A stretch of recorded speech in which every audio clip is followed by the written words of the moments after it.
Assalamualaikum warahmatullahi wabarakatuh.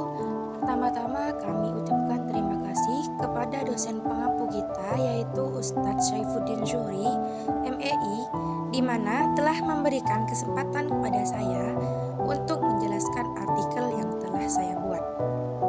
Baik, sebelum saya memulai penjelasannya, izinkan saya memperkenalkan diri. Saya Putri Maimunah dari Prodi Ekonomi Syariah semester 5. Universitas Islam Zainul Hasan Genggong.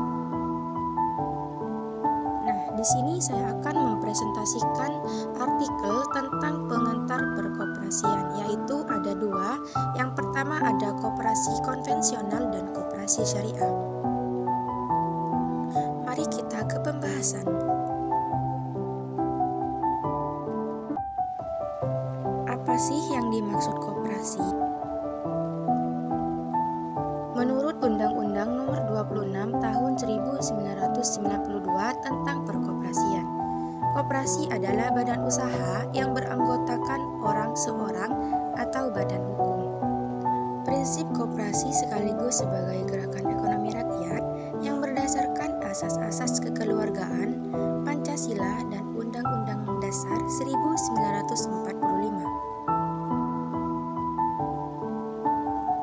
Selanjutnya definisi koperasi konvensional, yaitu suatu badan usaha yang beranggotakan orang-orang atau kumpulan dari beberapa koperasi yang merupakan tata susunan ekonomi sebagai usaha bersama, berdasarkan asas kekeluargaan dan demokrasi ekonomi. Selain koperasi konvensional, ada juga definisi koperasi syariah, yaitu koperasi jasa keuangan syariah atau bisa disebut dengan KJKS, adalah koperasi yang kegiatan usahanya bergerak di bidang pembiayaan, investasi, dan simpan pinjam sesuai pola bagi hasil. Selain definisi, ada juga sejarah koperasi. Membicarakan sejarah koperasi syariah di Indonesia, tentunya tidak bisa kita lepas dari sejarah koperasi konvensional. Karena lahirnya koperasi di Indonesia dilatar belakangi oleh permasalahan yang sama, yaitu menentang individualisme dan kapitalisme secara fundamental. Selanjutnya, apa aja sih jenis-jenis koperasi itu? Mari kita bahas. Berikut adalah jenis-jenis koperasi menurut pasal 16 Undang-Undang Nomor 25 Tahun 1992, yaitu ada 5. Yang pertama itu ada koperasi konsumen. Koperasi konsumen itu koperasi yang melaksanakan kegiatan bagi anggota dalam rangka penyediaan barang atau jasa yang dibutuhkan anggota. Koperasi konsumen ini berperan dalam mempertinggi daya beli sehingga pendapatan real anggota meningkat. Yang kedua yaitu ada koperasi produsen. Koperasi produsen ini yang anggotanya adalah para produsen. Anggota koperasi produsen mengelola bahan baku menjadi bahan jadi sehingga penghasilan barang yang dapat diperjualbelikan memperoleh sejumlah keuntungan dengan transaksi dan memanfaatkan kesempatan pasar yang dapat diperjualbelikan. Yang ketiga ada koperasi simpan pinjam, yaitu koperasi yang bergerak dalam penghimpunan simpanan dari anggota kemudian meminjamkannya kembali kepada anggota yang membutuhkan. Keempat, koperasi pemasaran. Koperasi yang dibentuk untuk membantu anggota dalam memasarkan barang-barang yang mereka hasilkan. Yang terakhir ada koperasi jasa. Koperasi jasa merupakan koperasi di mana identitas anggota sebagai pemilik dan nasabah konsumen jasa atau produsen jasa. Perbedaan koperasi konvensional dan koperasi syariah berdasarkan segi pembiayaan. Koperasi konvensional itu menetapkan bunga, sedangkan syariah menetapkan bagi hasil. Selanjutnya, berdasarkan segi pengawasan, kalau konvensional itu hanya melakukan pengawasan kinerja saja, kalau koperasi syariah itu pengawasan terhadap kinerja dan pengawasan syariah. Nah, selanjutnya itu ada tujuan dan landasan koperasi. Kalau tujuannya itu ada dua, yang pertama mensejahterakan ekonomi anggotanya sesuai norma dan moral Islam. Yang kedua menciptakan persaudaraan dan keadilan sesama anggota. Sedangkan landasan koperasi yaitu ada tiga.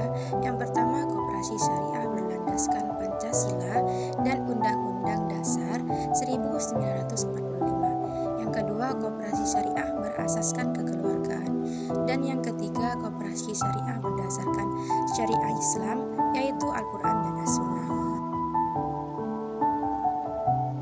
Yang terakhir ada prinsip koperasi, yaitu ada 7 prinsip. Yang pertama itu ada keanggotaan yang sukarela dan terbuka.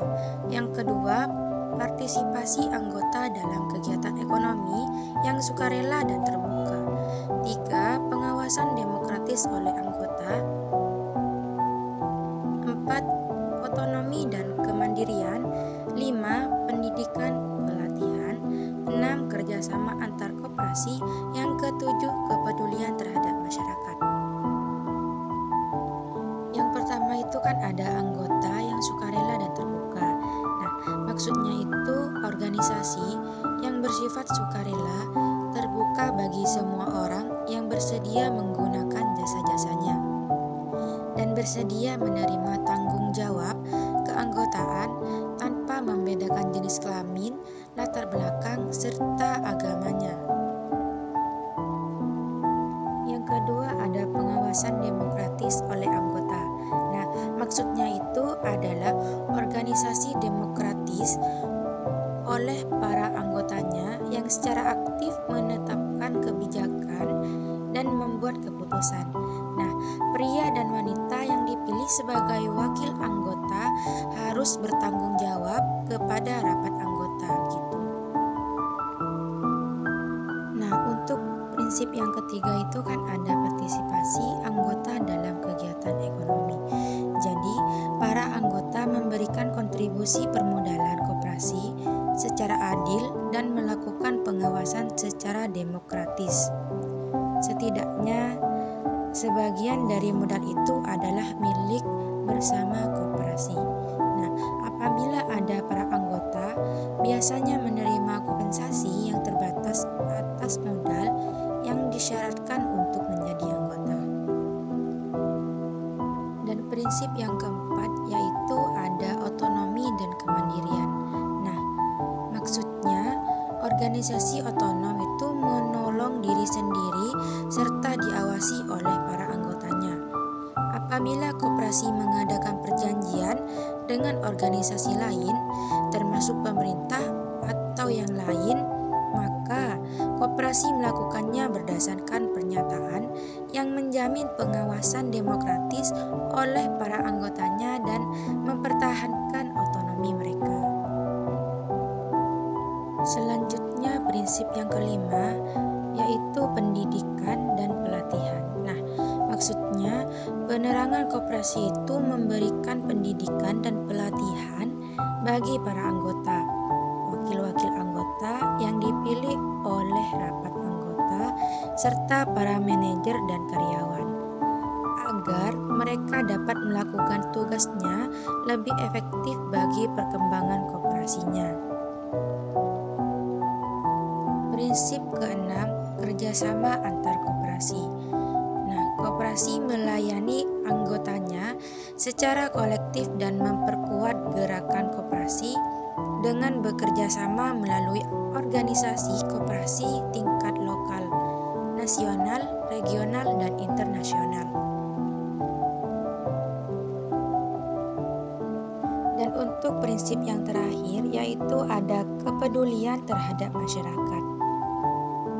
Maksudnya, koperasi itu melakukan kegiatan untuk pengembangan masyarakat sekitarnya secara berkelanjutan melalui kebijakan-kebijakan yang diputuskan oleh rapat anggota.